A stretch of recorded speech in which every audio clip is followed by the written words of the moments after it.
আয় আল্লাহ, বাংলাদেশের দেশ নেত্রী বেগম খালেদা জিয়া অসুস্থ, উলামায়ে কেরামের মহাব্বতে উনি চলতেন, উলামায়ে কেরামদের ভালোবাসতেন, আল্লামা সাইদি রহিমাহুল্লাহকে অনেক ভালোবাসতেন।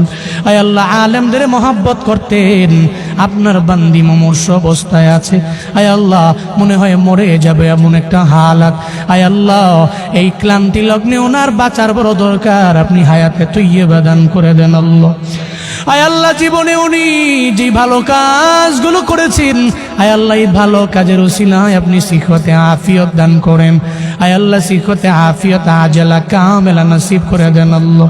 আয় আল্লাহ, সারা দেশের মানুষেরা উনার জন্য দোয়া করে। কেন দোয়া করে? আয় আল্লাহ, ভালো মানুষের জন্য দোয়া করে। আয় আল্লাহ, যারা উলামায়ে কেরামকে মহাব্বত করেছে, আয় আল্লাহ, আলেমদেরকে প্রায়োরিটি দিয়েছেন। আয় আল্লাহ, উনি বলেছে উলামায়ে কেরামরা জঙ্গি না, জীবনও জঙ্গি হতে পারে না। বাংলাদেশের উলামায়ে কেরাম নিয়ে যে কথা বলতে পারে সে উলামায়ে কেরামের অবশ্যই শুভাকাঙ্ক্ষী। আয় আল্লাহ, এই জন্য আমরা উলামায়ে কেরামের আপনার দরওয়াজায় হাত বাড়াইলাম।